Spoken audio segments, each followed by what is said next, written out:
ನಮಸ್ಕಾರ. Past trauma ಅನ್ನೋ ಹೆಸರು ಎಲ್ಲರೂ ಗೊತ್ತಿರ್ಬೋದು. ಅಂದರೆ ಒಂದು ಹಿಂದಿನ ಆಘಾತಕಾರಿ ವಿಷಯ ನಮಗೇನಾದರೂ ಆಘಾತವಾದಾಗ ಅದನ್ನು ನಮಗೆ ಮರೆಯೋಕ್ಕಾಗದೇ ಇದ್ದಾಗ ನಾವು ಅದರಲ್ಲೇ ಬದುಕೋದು ಸರಿಯಲ್ಲ. ಅದರಲ್ಲೂ ನೀವು ಮದುವೆ ಆಗಿದ್ದರೆ, ನಿಮಗೆ ಮಕ್ಕಳಾಗಿದ್ದರೆ, ನಿಮಗೆ ಗಂಡನಿಂದನೇ ಈ ಥರ ತೊಂದರೆ ಆಗ್ತಾಯಿದ್ರೆ ನೀವು ಕೆಲವೊಂದು ಸ್ಟೆಪ್ಸ್ಗಳನ್ನು ತೆಗೆದುಕೊಳ್ಳೋದ್ರ ಜೊತೆಗೆ ನಿಮ್ಮನ್ನು ನೀವು ಹೀಲ್ ಮಾಡ್ಕೊಳ್ಳೋದು ಅಷ್ಟೇ ಅವಶ್ಯಕ ಇದೆ. ಅದರಿಂದ ಹೊರಗೆ ಬಂದು ನೀವು ನಿಮ್ಮ ಜೀವನಕ್ಕೆ ಬೇಕಾಗುವ ಒಂದು ಕೆಲವು ಸೌಕರ್ಯಗಳನ್ನು ಮಾಡ್ಕೋದಾಗಲಿ ಅಥವಾ ನಿಮ್ಮ ಮಕ್ಕಳ ಒಂದು ಭವಿಷ್ಯಕ್ಕಾಗಿ ಕೆಲವು ನಿರ್ಧಾರಗಳನ್ನು ತೆಗೆದುಕೊಳ್ಳುವುದರ ಜೊತೆಗೆ ನಿಮ್ಮನ್ನು ನೀವು ಹೀಲ್ ಮಾಡಲೇಬೇಕಾಗುತ್ತೆ.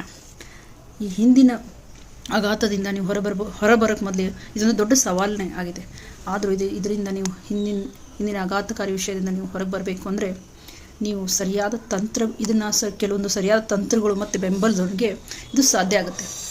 ಇದಕ್ಕೆ ಸಹಾಯ ಮಾಡಬಹುದಾದ ಕೆಲವೊಂದು ಹಂತಗಳನ್ನ ನಾನು ನಿಮಗೆ ಇಲ್ಲಿ ಕೊಟ್ಟಿದ್ದೀನಿ. ಅದರಲ್ಲಿ ಮೊದಲನೇದಾಗಿ ವೃತ್ತಿಪರ ಸಹಾಯವನ್ನು ಪಡೆಯಿರಿ.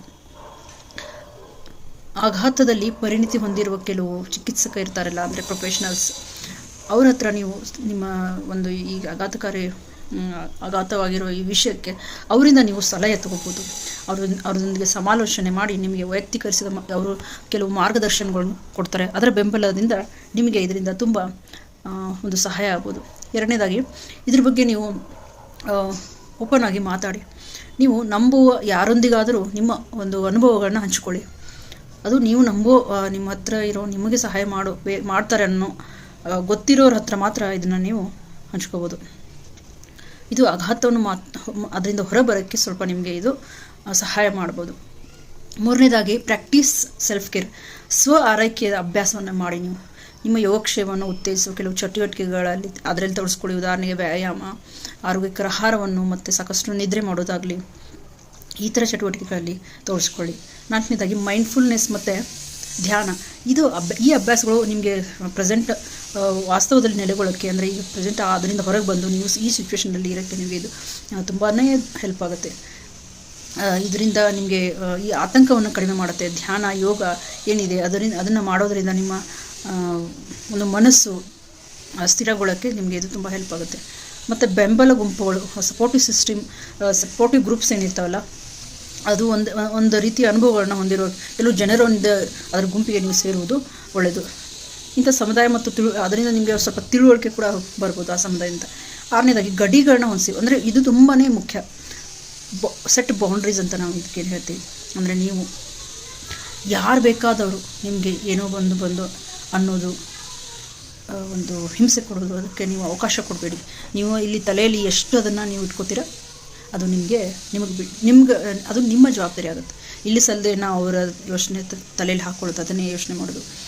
ಅಂದರೆ ಏನಂತ ಹೇಳ್ತೀವಿ ಅಂದರೆ ಇದಕ್ಕೆ ಡೋರ್ ಮ್ಯಾಟ್ ಅಂತ ಹೇಳ್ತೀವಿ.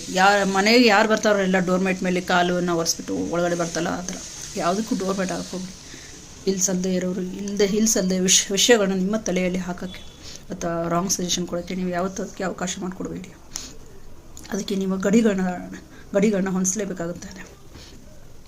ಈ ನೆನಪುಗಳು, ಇದು ನಿಮ್ಮ ನೆನಪು ಕೂಡ ಇದು ಕಹಿ ನೆನಪುಗಳನ್ನು ಕೂಡ ಹೆಚ್ಚಿಸೋ ಸಾಧ್ಯತೆ ಕೂಡ ಇರುತ್ತೆ. ಇದರಿಂದ ಇದು ಗ್ರ್ಯಾಜುವಲ್ ಎಕ್ಸ್ಪೋಜರ್.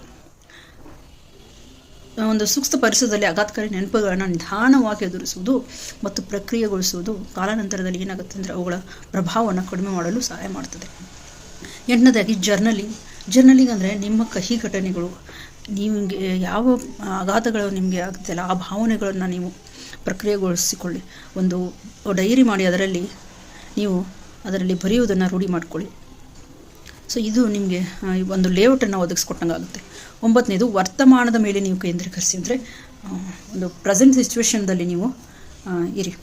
ಹಿಂದಿನ ನೆನಪುಗಳ ಶಕ್ತಿಯನ್ನು ಕಡಿಮೆ ಮಾಡೋ ಮೂಲಕ ಪ್ರಸ್ತುತ ಕ್ಷಣದ ಮೇಲೆ ನಿಮ್ಮನ್ನು ನೀವು ಕೇಂದ್ರೀಕರಿಸುವ ಚಟುವಟಿಕೆಗಳಲ್ಲಿ ನೀವು ತೊಡಗಿಸ್ಕೊಳ್ಳಿ. 10ನೇದಾಗಿ ಆರೋಗ್ಯಕರ ಸಂಬಂಧಗಳನ್ನು ಬೆಳೆಸ್ಕೊಳ್ಳಿ. ನಿಮಗೆ ಬೆಂಬಲಿಸುವ ಮತ್ತು ಅರ್ಥ ಮಾಡಿಕೊಳ್ಳುವ ಜನರೊಂದಿಗೆ ನೀವು ಬೆರೀರಿ. ನಿಮ್ಮನ್ನು ಅಂಥ ಜನಗಳ ಜೊತೆಗೆ ಸುತ್ತುವರಿಯಿರಿ. ಮತ್ತು ಆಘಾತದಿಂದ ಗುಣಪಡಿಸುವುದು, ಇದು ವೈಯಕ್ತಿಕ ನಿಮ್ಮ ಒಂದು ಪರ್ಸ್ನಲ್ ಜರ್ನಿ ಇದು. ಸೊ ಇದನ್ನು ನೀವು ನೆನಪಿಟ್ಕೊಳ್ಬೇಕಾಗುತ್ತೆ. ಯಾಕಂದರೆ ಇದಕ್ಕೆ ಸಮಯನೂ ಬೇಕು, ಮತ್ತು ಇದರಲ್ಲಿ ನೀವು ಏನಾಗುತ್ತೆ ಅಂದರೆ ಇದರಲ್ಲಿ ಇದೆಲ್ಲ ನಿಮ್ಮ ಜವಾಬ್ದಾರಿ. ಇದಕ್ಕೆ ಯಾರು ಯಾವ ಸಹಾಯವನ್ನು ಮಾಡೋಕ್ಕಾಗಲ್ಲ. ಅದಕ್ಕೆ ಇದನ್ನು ನಾವು ನಿಮ್ಮ ಪರ್ಸನಲ್ ಜರ್ನಿ ಅಂತ ಹೇಳೋದು. ಈ ಪ್ರಕ್ರಿಯೆಯು ಇದು ನಿಮಗೆ ತಾಳ್ಮೆ ಮತ್ತು ಸಹಾನುಭೂತಿಯನ್ನು ಕೂಡ ಬೇಕಾಗುತ್ತೆ ಇದರಲ್ಲಿ.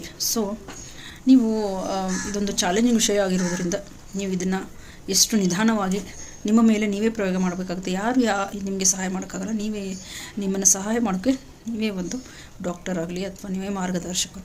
ಅದಕ್ಕೆ ತಾಳ್ಮೆ ಬೇಕು. ಮತ್ತು ಕೆಲವು ಈ 10 ಸಲಹೆಗಳನ್ನ ನಾನು ಕೊಟ್ಟಿರೋದು ನಿಮ್ಮ ಒಂದು ಆಘಾತದಿಂದ ಹೊರಬರೋಕ್ಕೆ ಸಹಾಯ ಮಾಡೋಕ್ಕೆ ಕೆಲವು ಸಲಹೆಗಳು. ಸೊ ಇದು ನಿಮಗೆ ತುಂಬ ಉಪಯೋಗ ಆಗಿದೆ ಅಂತ ಅಂದ್ಕೊಳ್ತೀನಿ. ಮತ್ತು ನಿಮ್ಮ ವೈಯಕ್ತಿಕ ಒಂದು ಏನು ಜೀವನ ಇದೆಯಲ್ಲ ಅದರಲ್ಲಿ ನೀವು ಇದನ್ನು ಸ್ವಲ್ಪ ಇದ್ರ ಬಗ್ಗೆ ನೀವು ಕಾಳಜಿ ವಹಿಸಿದರೆ ಇದರಿಂದ ಖಂಡಿತ ನೀವು ಹೊರಗಡೆ ಬರ್ಬೋದು. Thank you.